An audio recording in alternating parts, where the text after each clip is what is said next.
ಈಗ ನಾನು ನಿಂತಂತ ದೇವಸ್ಥಾನ ನಮಗೆ ಕಾಫಿರ್ ಅಂತ ಹೇಳುವಂಥ ಮುಸ್ಲಿಮ ಒಬ್ಬ ಯುವಕ ಮುದ್ದಮ್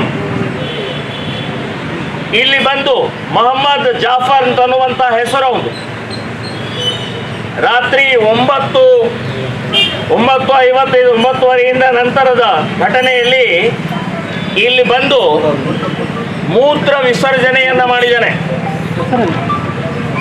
ನಾನು ಇಡೀ ಹಿಂದೂ ಸಮಾಜ ಇದನ್ನು ಖಂಡಿಸ್ತಾ ಇದೆ, ವಿರೋಧಿಸ್ತಾ ಇದೆ. ಅಷ್ಟೇ ಅಲ್ಲ, ಇದೊಂದು ಬಹಳ ದೊಡ್ಡ ಅಪರಾಧ ಇದು. ಸೊ ಈ ಅಪರಾಧವನ್ನ ಕ್ಷಮೆ ಇಲ್ಲ ಇದಕ್ಕೆ. ನಾವು ಬಹಳ ಶಾಂತವಾಗಿದ್ದೀವಿ ಅಂತ ಹೇಳಿ ಮೇಲಿಂದ ಮೇಲೆ ಈ ಜಿಲ್ಲೆ ಒಳಗಡೆಗೆ ಹಾವೇರಿ ಜಿಲ್ಲೆಯಲ್ಲಿ ಅತಿಯಾಗಿ ಮುಸ್ಲಿಮರ ಅಟ್ಟಹಾಸ, ಸೊಕ್ಕು, ಅಹಂಕಾರ ಬೆಳೀತಾ ಇದೆ. ಇದಕ್ಕೆ ಬೇರೆ ಬೇರೆ ರೀತಿಯ ಕಾಂಗ್ರೆಸ್ ಮುಖಂಡರು ಕೂಡ ಓಟಿಗೋಸ್ಕರ, ಅಧಿಕಾರದ ದಾಹಕ್ಕೋಸ್ಕರ ಅಂಥವರನ್ನ ಪೋಷಿಸ್ತಾ ಇದ್ದಾರೆ, ಪ್ರೇರಣೆ ಕೊಡ್ತಾ ಇದ್ದಾರೆ. ನಾನು ಹೇಳೋದು ಇದನ್ನು ಖಂಡಿಸ್ತಾ ಇದ್ದೇನೆ. ಇವತ್ತು ಇದನ್ನ ನಾವು ಖಂಡಿಸದೆ ಎಲ್ಲ ಹಿಂದೂಗಳು, ಇದರಲ್ಲಿ ಜಾತಿ, ಮತ, ಪಕ್ಷ ಯಾವುದೂ ಬರುವುದಿಲ್ಲ. ಇಲ್ಲಿ ನಮ್ಮ ದೇಶ ದೇವಸ್ಥಾನಗಳ ನಾಡು, ದೇವರ ನಾಡು ಇದು. ಇಲ್ಲಿ ಪೂಜೆ ಪುನಸ್ಕಾರ, ದೇವಸ್ಥಾನ, ಮಠ, ಮಂದಿರ, ಅಭಿಷೇಕ ಈ ದೇಶದಲ್ಲಿ ನಿರಂತರವಾಗಿ ಸಾವಿರಾರು ವರ್ಷದಿಂದ ನಡ್ಕೊಂಡು ಬಂದಿದೆ. ಅದೇ ನಮಗೆ ಆಧಾರ. ಆಧ್ಯಾತ್ಮ ಅನ್ನುವಂಥದ್ದೇ ನಮಗೆ ಆಧಾರ, ಅದು ನಮ್ಮ ಜೀವನ ಅದು.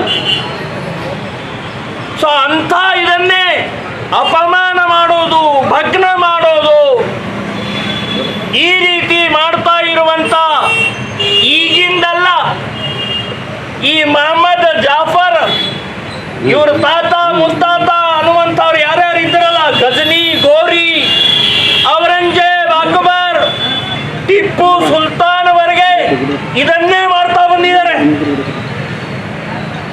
ಸೊ ಈ ರೀತಿಯ ಅತಿಯಾದಂಥ ಪ್ರಕ್ರಿಯೆ ಹಿನ್ನೆಲೆಯಲ್ಲಿ ನಾನು ಹೇಳ್ತಾ ಇದ್ದೀನಿ, ಅವನಿಗೆ ಜೈಲಿಗೆ ಹಾಕಿದೆ, ಕೇಸ್ ಹಾಕಿದೆ, ನಾಳೆ ಜಾಮೀನ್ ಮೇಲೆ ಬಿಟ್ಟೆ, ತಪ್ಪು ಒಪ್ಪಿಕೊಂಡೆ, ಕ್ಷಮೆ ಬೇಡದೆ, ಇದೆಲ್ಲ ನಾಟಕ ಇನ್ನು ನಡೆಯುವುದಿಲ್ಲ. ಇನ್ನು ಗುಂಡು ಹಾಕ್ಬೇಕು, ಅವನನ್ನು ಶೂಟ್ ಅಟ್ ಸೈಟ್ ಮಾಡ್ಬೇಕು.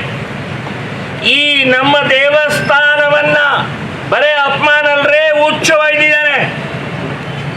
ಮಸೀದಿ ಒಳಗಡೆ ಇದೆ ಈ ರೀತಿ ಆಗಿದ್ರೆ ಏನ್ ಮಾಡ್ತಿದ್ರು ನೀವು? ಪಠಾಣ ಅವರೇ, MLA ಅವರೇ, ಮಸೀದಿ ಒಳಗಡೆ ಇದೇ ರೀತಿ ಆಗಿತ್ತು ಅಂದ್ರೆ ನೀವೇನ್ ಮಾಡ್ತಿದ್ರೆ? ಇವತ್ತು ಈ ರೀತಿಯ ನಮ್ಮ ದೇವಸ್ಥಾನದಲ್ಲಿ ಮಾಡ್ತಾ ಇರುವಂತಹ ಕುಕೃತ್ಯಕ್ಕೆ ಕ್ಷಮೆ ಇಲ್ಲ. ಅವನು ಎಲ್ಲಿ ಅವನವನು ಇಲ್ಲಾಕೆ ಬಂದ? ಇಲ್ಲಿ ಅವನಿಗೆ ಪಟ್ಟ ಯಾಕೆ ಸಿಗ್ತಾ ಇದೆ? ಇಲ್ಲಿ ಅವನಿಗೆ ವೋಟರ್ ಕಾರ್ಡ್ ಯಾಕೆ ಸಿಗ್ತಾ ಇದೆ? ಹಾನಗಲ್ ತಾಲೂಕಿನವರು MLA ತವರೂರು, ಅಲ್ಲಿಯವರು ತಂದು ವೋಟರ್ಸ್ ರೆಡಿ ಮಾಡ್ತಾ ಇದ್ದಾರೆ, ಇಲ್ಲಿ ಗಟ್ಟಿಯಾಗಿ ಮಾಡ್ತಾ ಇದ್ದಾರೆ. ಇಲ್ಲಿ ನಾನು ಹೇಳ್ತೇನೆ, MLA ಅವರೇ, ಇದು ಆಟ ನಡೆಯುವುದಿಲ್ಲ. ಹಿಂದೂ ಸಮಾಜ ಈ ರೀತಿಯ ಮಾನಸಿಕತೆ ಇರುವಂತವರನ್ನ ಕಿತ್ತು ಬಿಸಾಕತ್ತೆ.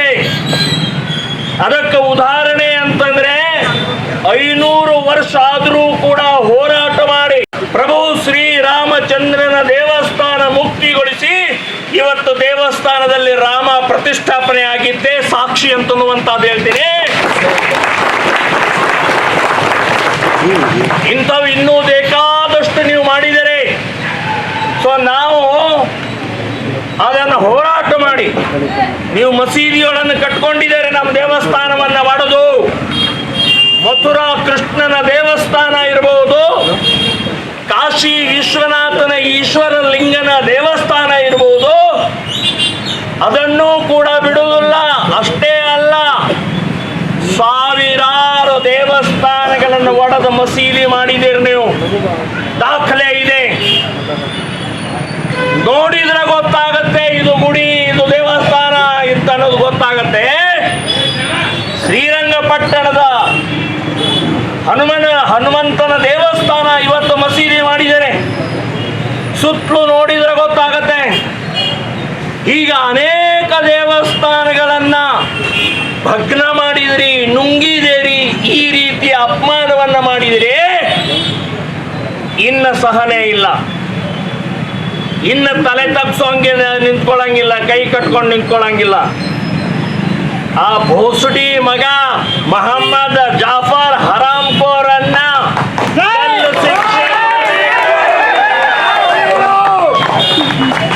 ನಮ್ಮ ದೇವಸ್ಥಾನ, ನಮ್ಮ ಹನುಮಂತ, ಇಲ್ಲಿ ಇದ್ದಂತ ಕಾರ್ಮಿಕರು, ಡ್ರೈವರ್ಗಳು